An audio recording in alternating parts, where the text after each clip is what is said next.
You're listening to Rendezvous with the Writer with Bobbi Jean and Jim Bell, only on LA Talk Radio.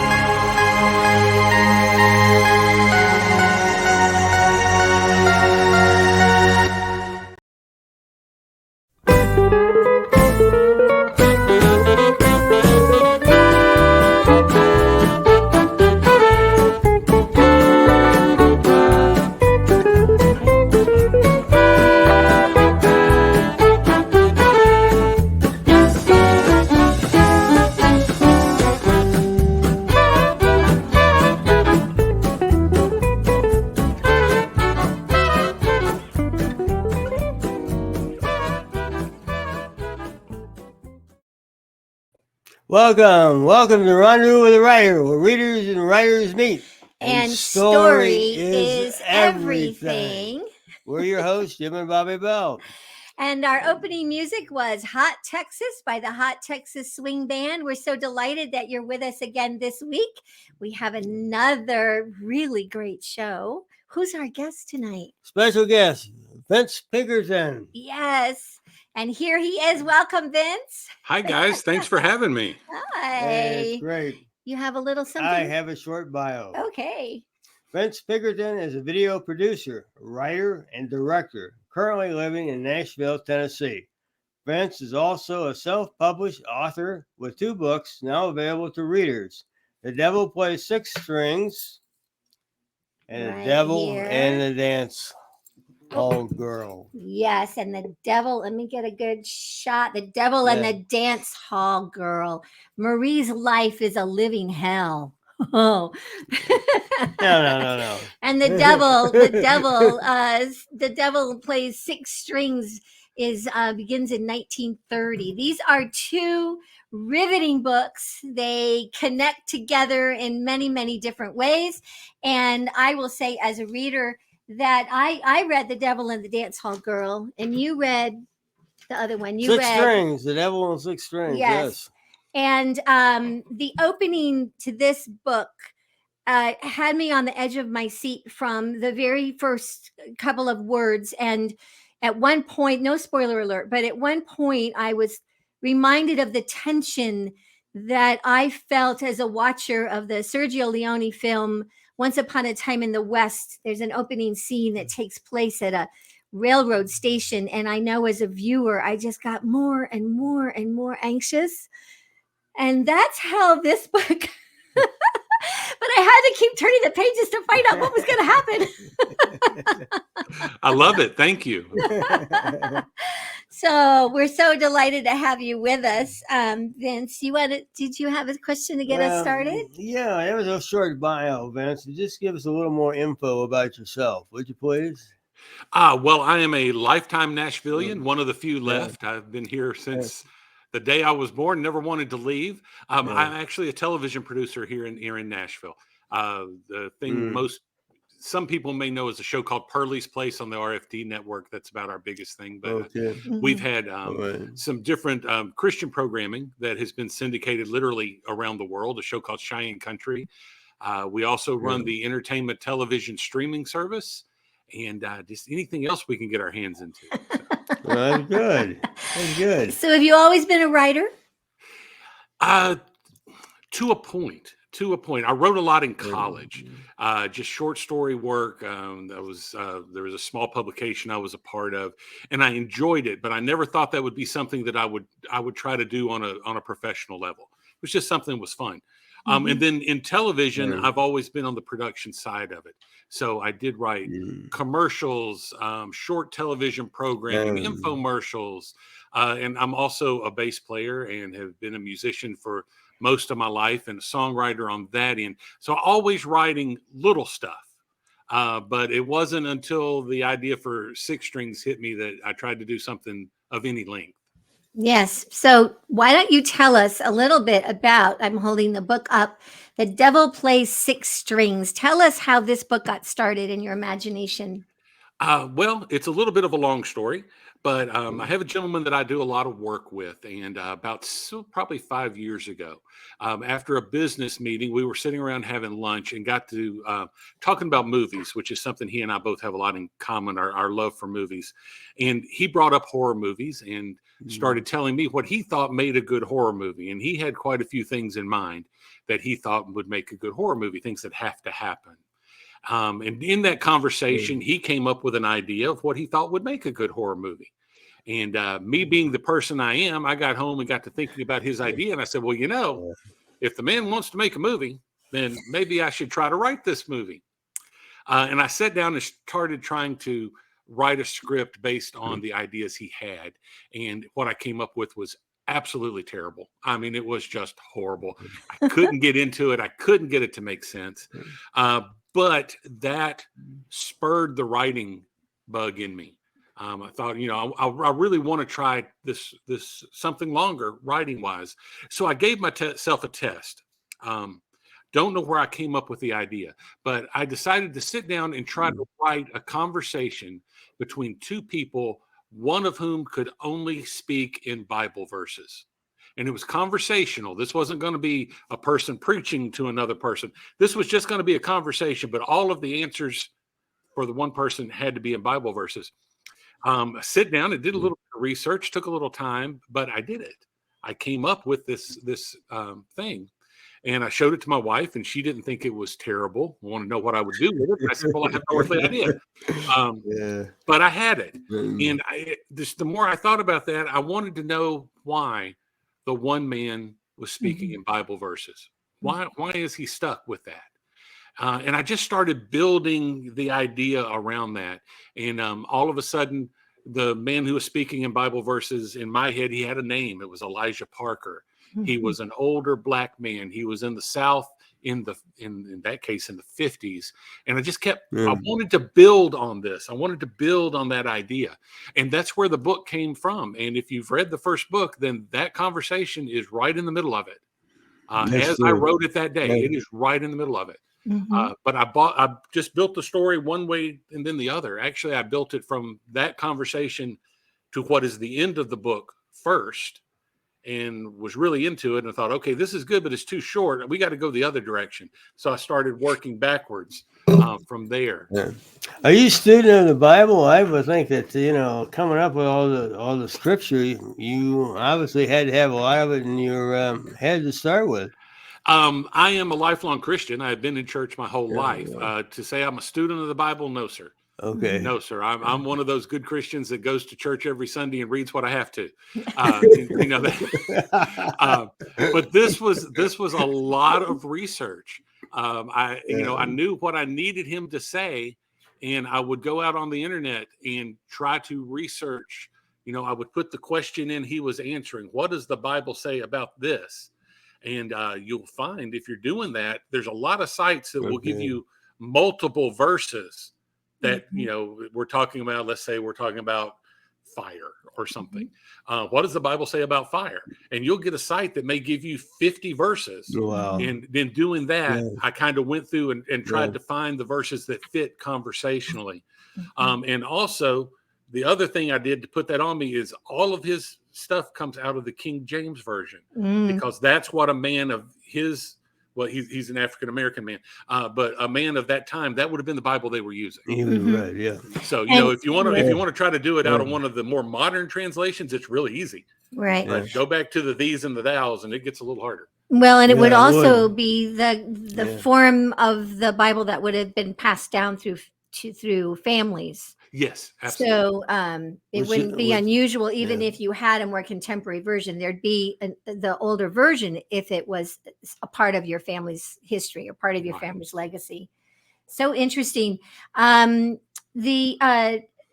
we saw as Jim and I began discussing the stories, there were some things that we noticed that seemed to be in both books.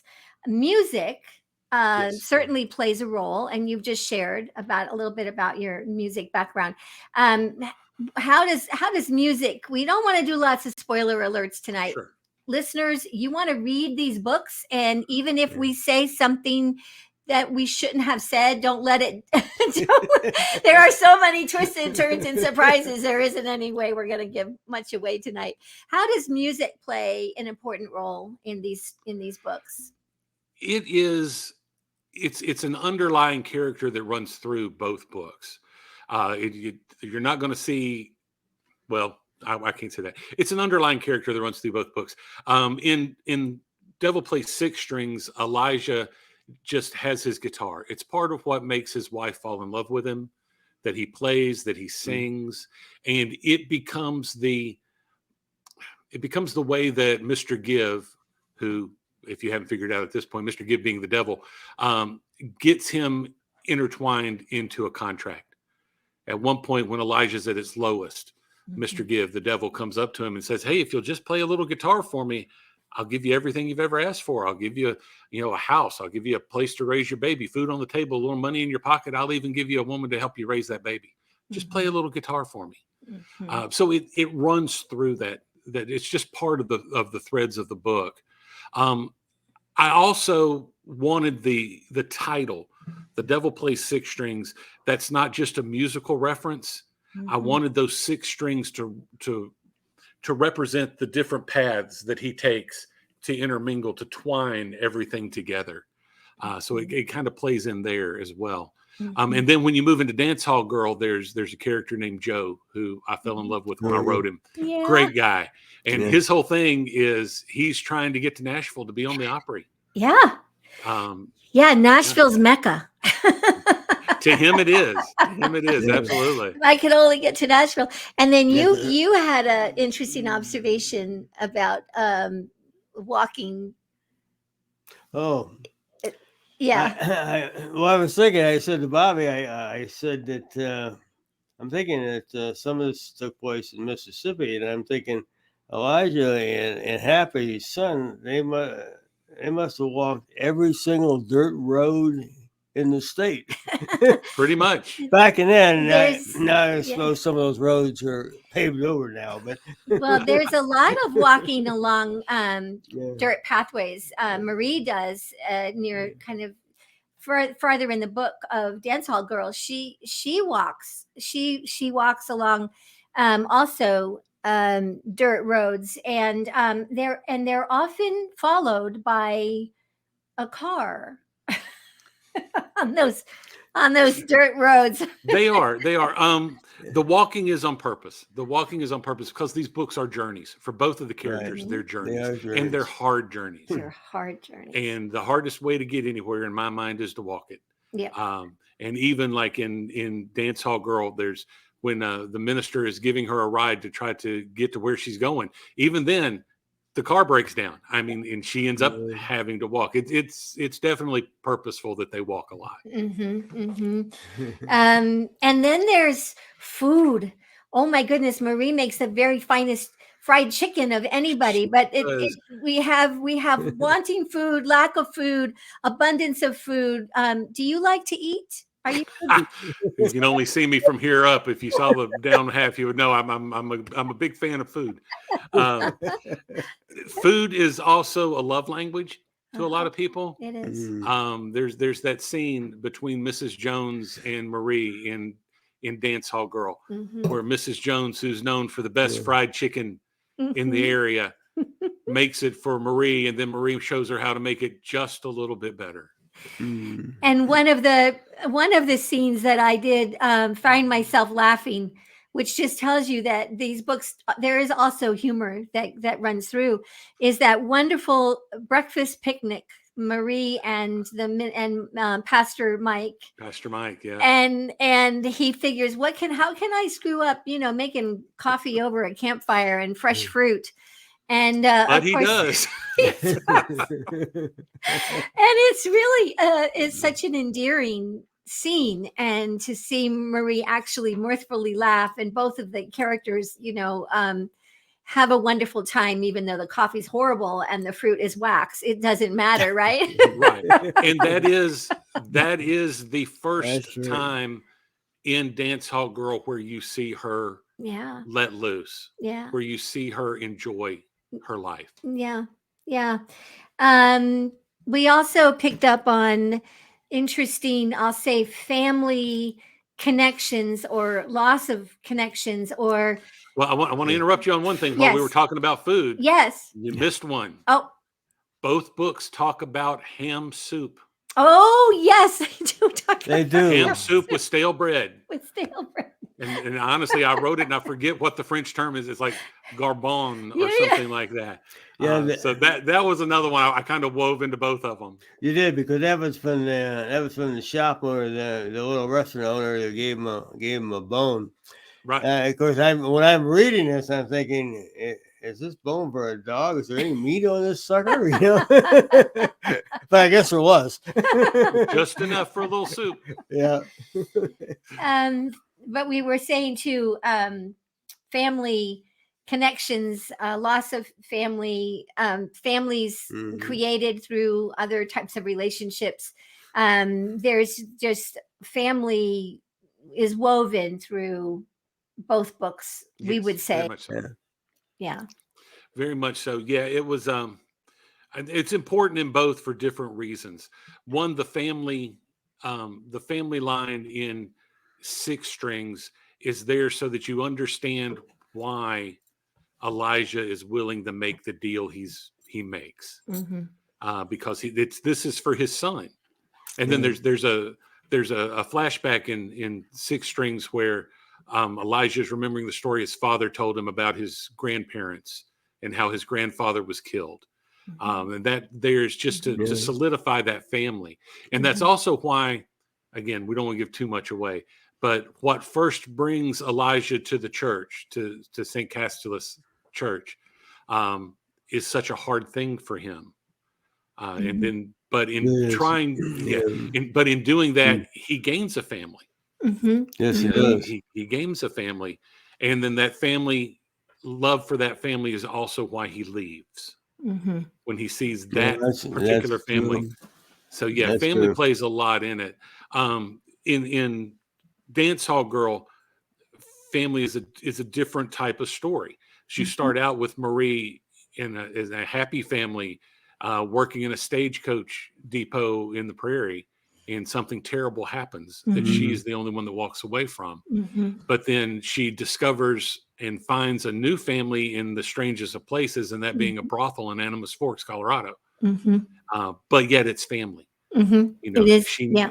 you know, it's still a family, Mm-hmm. and it's subconsciously, I think it's that drive for family that pushes her through the book, and she sees that as a possibility with Pastor Mike. And then she sees that as a possibility with Elijah from Six Strings, because that's where the two books cross. Right. You know, so there's always that need and want for family in her. Yeah.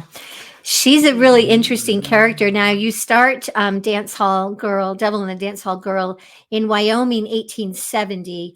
Was there a reason that you chose Wyoming and you chose that particular year?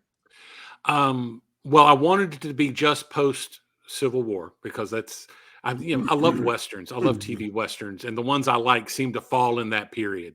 You know, it's just after the Civil War. Things are trying to get back into shape. You know, I like that period. Wyoming, because even to the day, there's not a whole lot up there. So it's a good desolate place to be if you're outside the big cities. Yeah. And I think I mentioned to you when we were talking earlier, there was a TV show named, and I'm gonna forget it now that I'm sitting here. I think it's Laramie. Was it Laramie? Laramie? Laramie, that is set in a stagecoach depot. And that was kind of where I just all those things going together. I wanted it to be a cohesive, happy family in the middle of nowhere, because what happens needs to be in a completely desolate place. And then thinking about Laramie, I thought, oh, hey, it's a coach depot. That would be kind of a neat thing to do. So yeah. You know, we got a lot of characters we could talk about, but we're talking right now in Laramie in the beginning of the Dance Hall book. You know, you introduce a character so despicable, so despicable. Where did that cowboy come from? Cowboy. out of my nightmares. Thank you. That he's rough. He is rough, and he shows up just for a minute in the first book, but then he's a pretty huge part of the second. And when I was having that, it was an interesting conversation. When I finished the second book and it was in the hands of my editor, she always works with me. I tend to try to cross point of view inside of sections. And there was a section I wrote. It was something that the cowboy did just awful. And she sent me back a note saying, you should write this from the cowboy's point of view. And I had to tell her the cowboy has no point of view. The cowboy is a walking embodiment of evil. Right. He doesn't think. Everything's instinctual. So I can't say the cowboy thought or, the cowboy looked and saw this and that's why, because there is none of that, because he has to be the absolute embodiment of evil.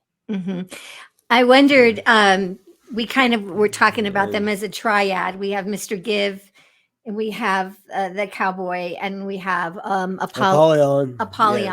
Yeah. And the three of them work pretty closely together. And I couldn't help but think, I guess, Vince, the more I read, there were times that I actually put the book aside to just think through. There's a scene when Mr. Give, who we've identified as the devil, he kind of says to Elijah, is it Elijah? He says, I can take your career away and it'll be like it never happened. And nobody to happy. I'm sorry, to happy.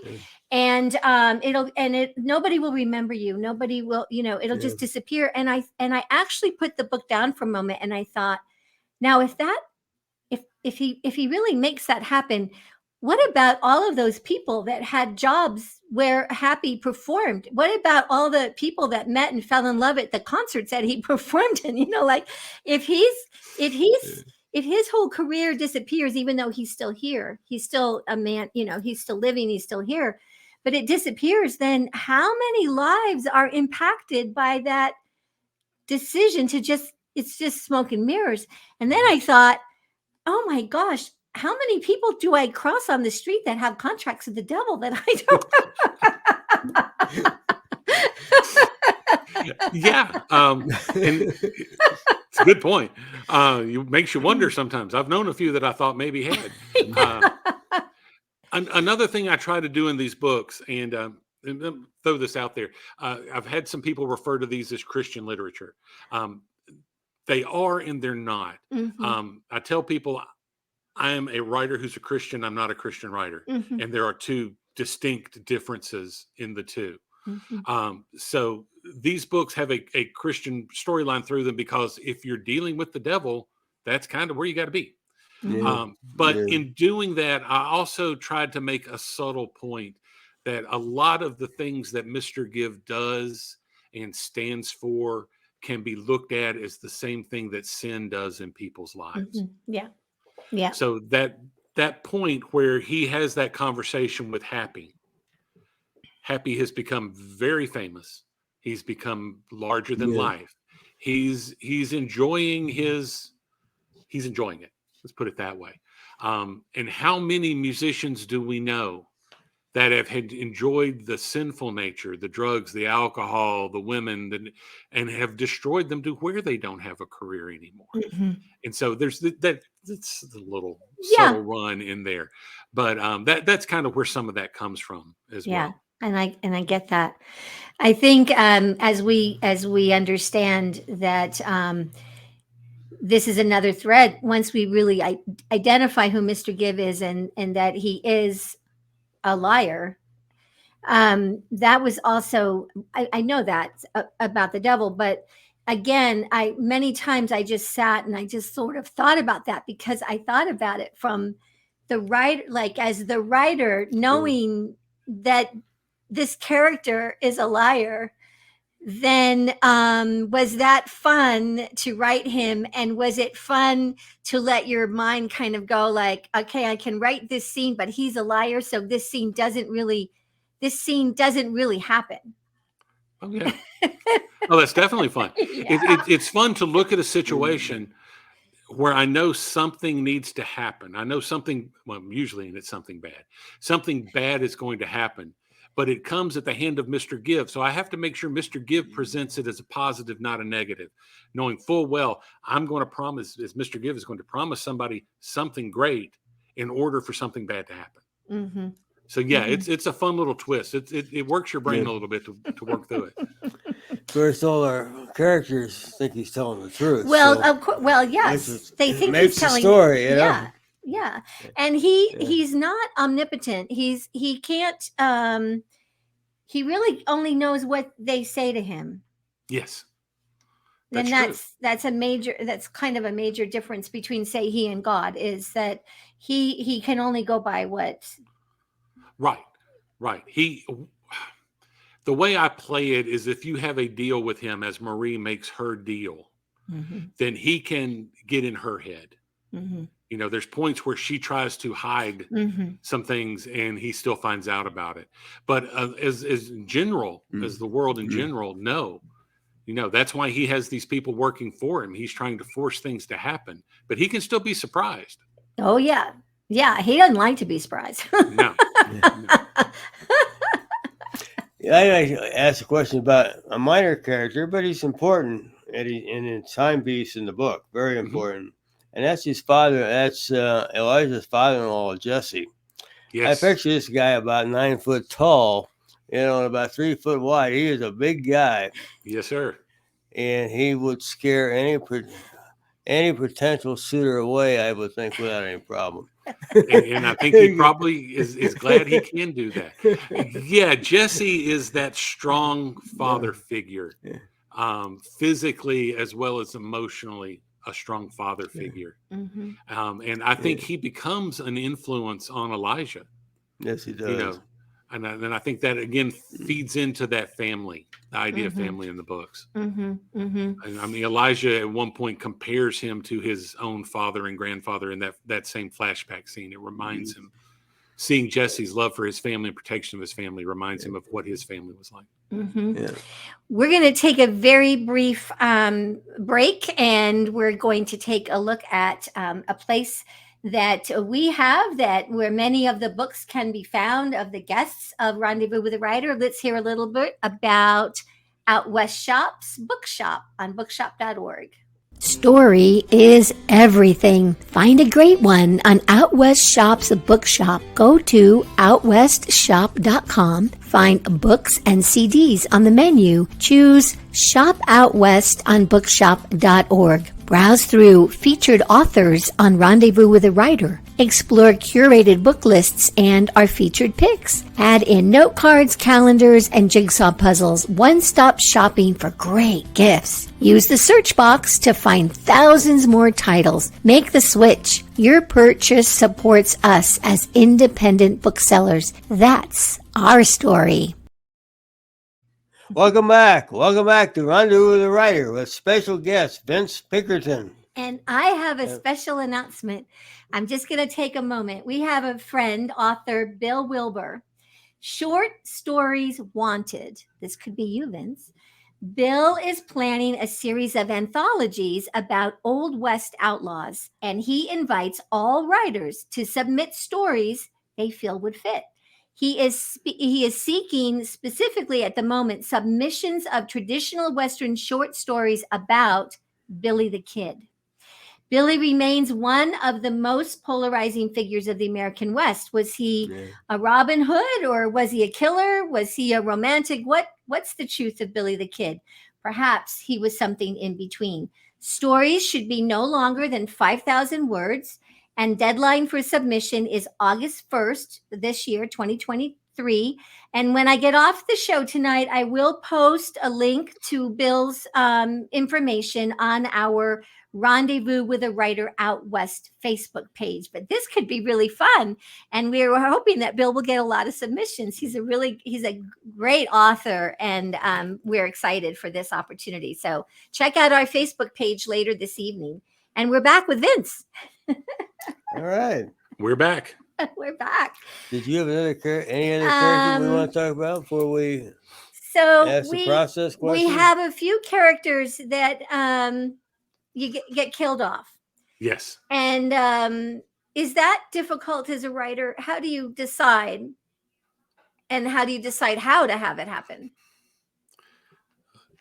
Well, how is a different thing. How is just a product of my strange thinking. It bothers me how well I can come up with ways to kill people sometimes. But it is tough, and because you live with these characters, you live with these characters for a long time when you're writing these books. They become part of you. So yeah, it's very hard to kill them off. So I try to make the deaths of any major characters be for a very good reason. They need to propel the story. It's not just, violence for the sake of, ooh, let's write something gross. Their deaths need to mean something. That's kind of my realm on it. Now there's a few minor characters that maybe get killed off just so I can go, oh, that was cool and gross. But yeah, but the major ones, I tell you, one of my favorite samples of that, and I won't say too much about it, but in Devil Plays Six Strings, there's a comedian that has to go on stage when Elijah is late. Right. I had a lot of fun with him. Well, Yeah. no, go ahead. Because I know I know that you know exactly that because you told me about that scene. Yeah, I remember that scene. These are all different sort of characters, all different in their own right. But as you wrote, did any of them actually surprise you in what they did? Yes, especially in Dance Hall Girl, with the character of Joe. I knew what I needed Joe to do. I knew where I needed him to go. But when the devil shows up and makes his deal, tries to make a deal with Joe, that came out of the blue as I was typing. Okay. So yeah, that surprised me, the way he dealt with it.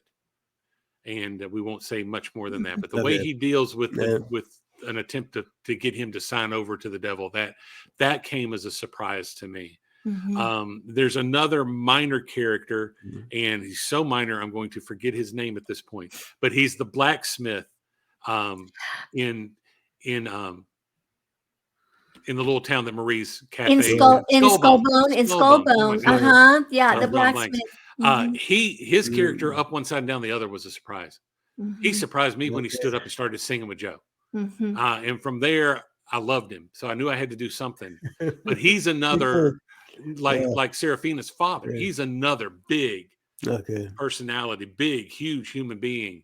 And when he encounters what we later find out was the devil getting in there, the fact that he packed up and run, that caught me as surprise too. Yeah.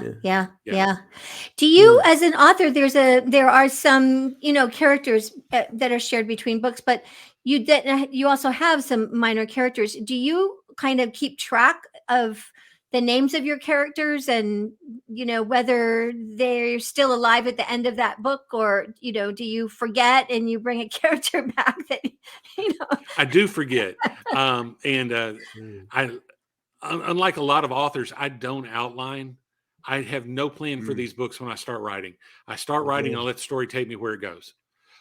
So because of that, I don't have a lot to look back on. So I spend a lot of time when I'm writing, scrolling back up to figure out where something happened, or when it happened, or who it happened to, and can I use them again down here, or does this reference make sense to something that happened before?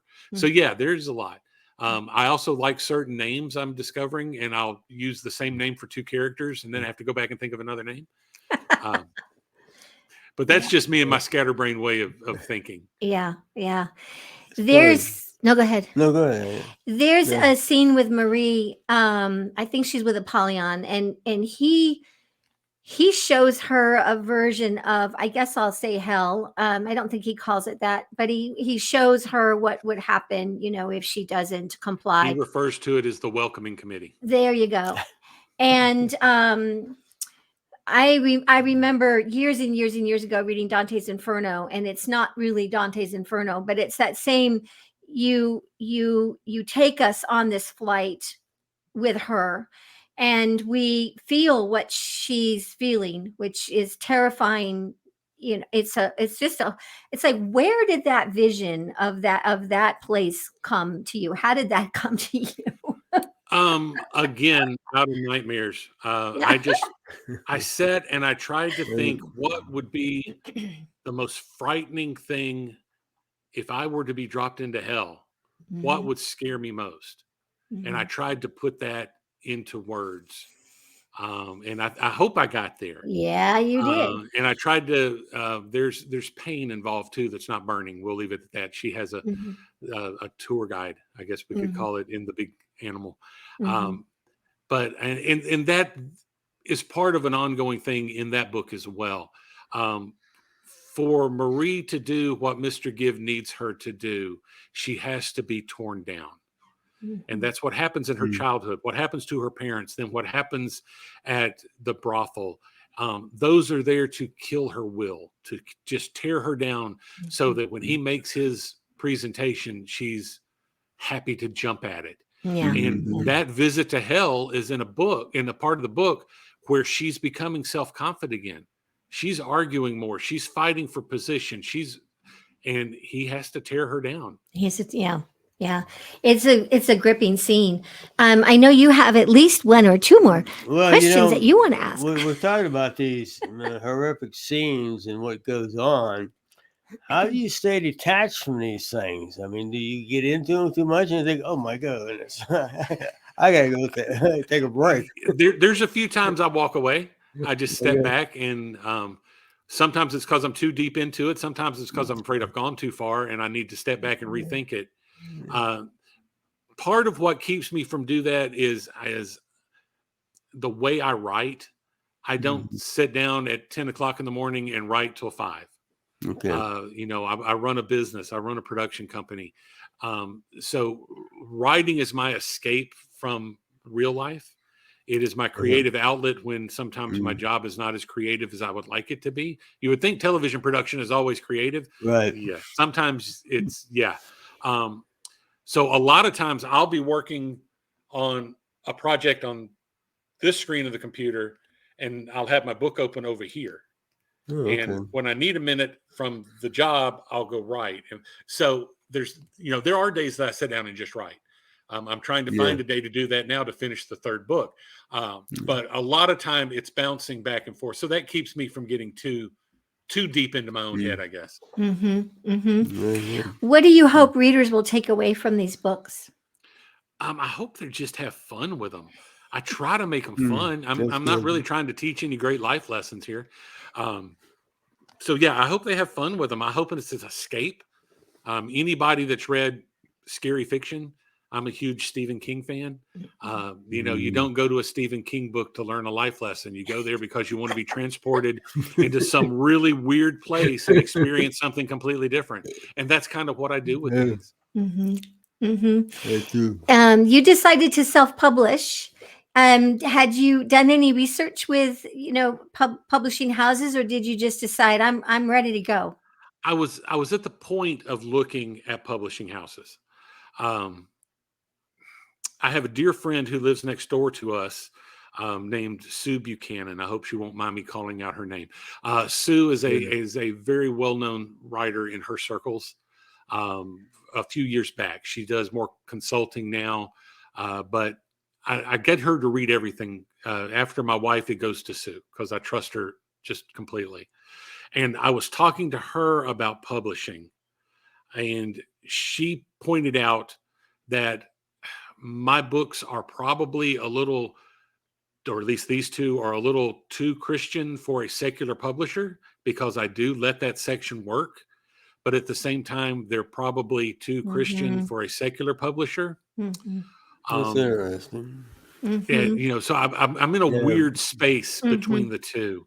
And she also said that it had been in her experience, at least in the last 10 or 15 years, that publishers aren't like what they used to be. That's true. Used to be, if you got a book published, they promoted it. They did all this, that, and the other things for you. Nowadays, getting, at least from what she's been told, and I've had this followed up with a couple of other authors I've talked to, publishers at this point in time more or less just put their stamp on your book and then tell you to go out and promote it yourself, and then take 40% of anything you make. So with that in mind, I just went the self-publishing route. Now, if a publisher out there is seeing this and gets really interested and calls me and wants to discuss it, I would, because it's hard. I mean, literally, it is hard to get books out of your circle. Mm-hmm. You think you have a big circle of people around you, and you realize really quick that circle is not near as big as you think it is. Yeah. So, luckily I have, friends like Jennifer Heron, who has got me in touch with y'all, that helps me get out of that circle and get a little farther out. So, that's been a blessing. But I mean, that was the main reason I self-published, was just, I was told, and I believe that it probably would have been very difficult to get these published, not because of how they're written or the quality of the stories, but just because of the subject matter itself. Right. We're going to take one more quick break. Yeah. One more quick break, and we're going to be right back. Here's a word from our sponsor, OutWestShop.com. Here at the Out West Shop, we're passionate about the American West, the truth and the myth. We're purveyors of fine Western goods.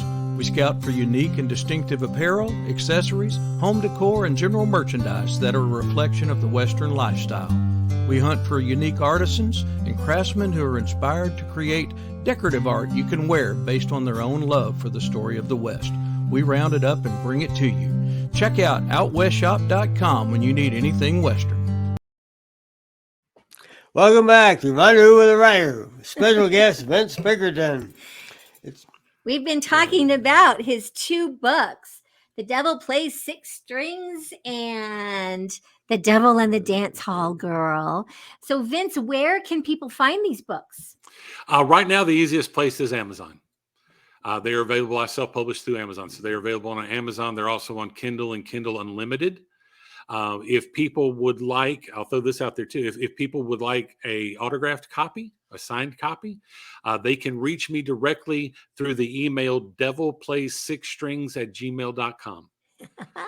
They can send me an email and say, hey, I would love to get an autographed copy, and I will shoot them a PayPal link and then get it in the mail to them. Also want to mention, y'all been kind enough to show those. They are also available in hardcover. Right. Boy, these cameras are weird. There we go. Yeah. So they're also available in hardcover for Yeah. people who like a little bit sturdier book. Sure. Yeah, it's great. And you don't want just one. You will want them both, because the story is so connected. That I would say they run adjacent to each other. Yeah, adjacent to each other. Yes, exactly. Do you ever get writer's block? I haven't hit one of those where I walk around for a month not able to figure something out. I get them momentarily. I get them for a day, where I'll be in the middle of something and just cannot for the life of me figure out how to get out of it. But I've found that if I step away and just think about something else, that it'll come back to me and it'll tell me how it needs to work out. Do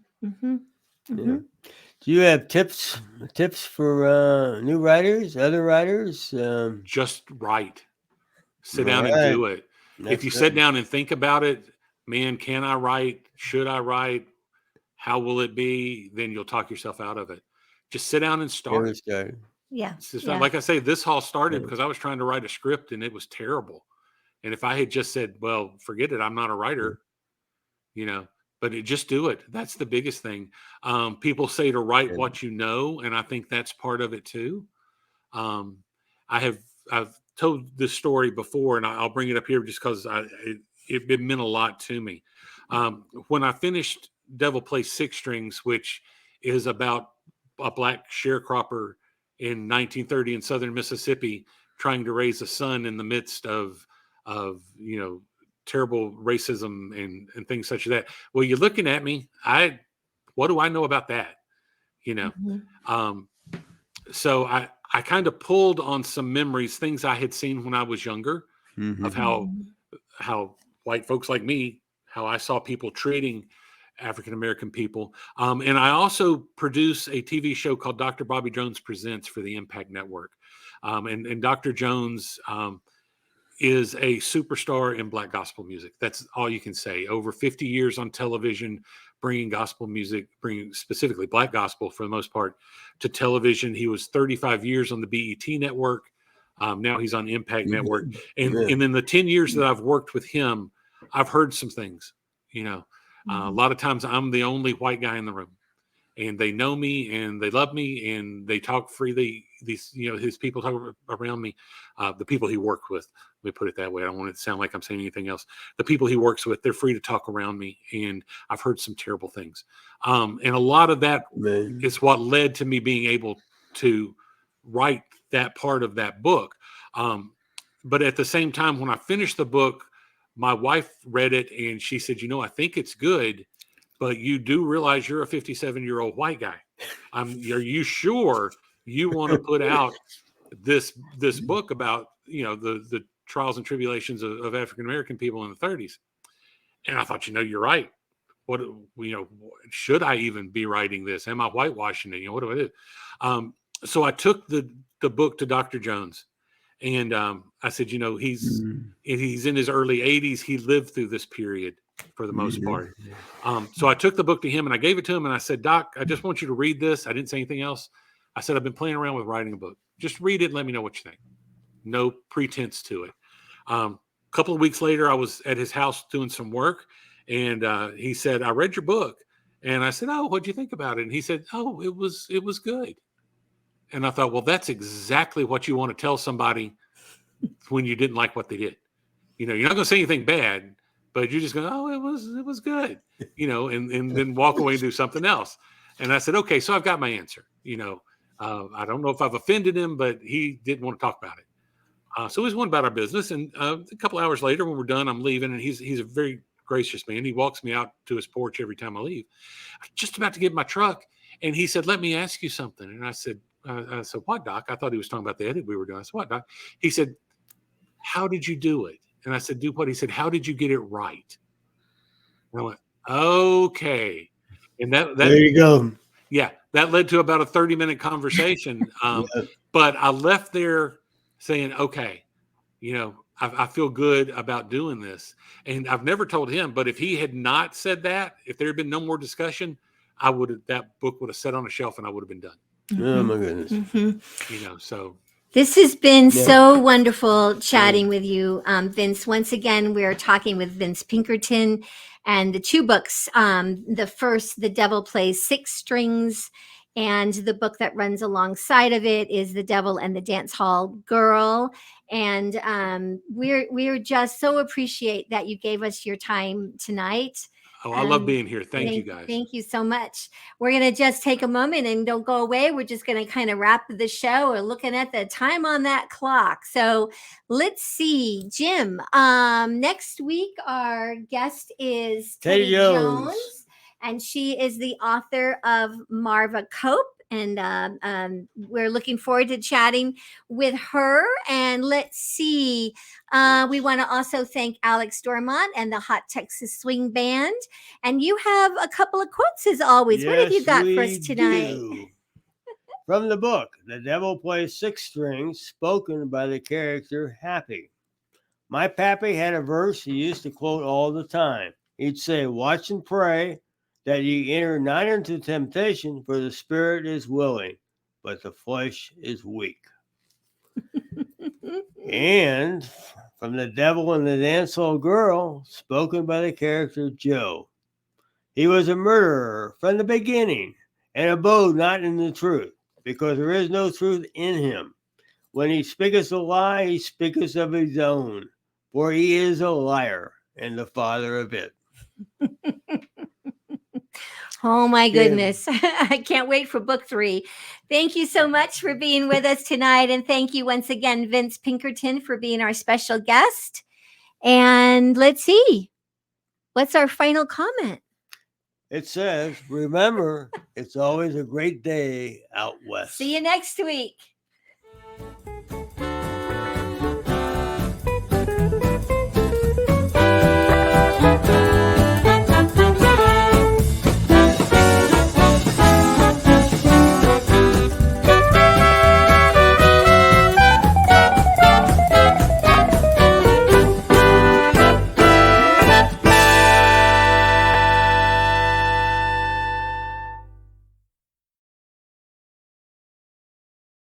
You're listening to Rendezvous with the Writer with Bobbi Jean and Jim Bell, only on LA Talk Radio.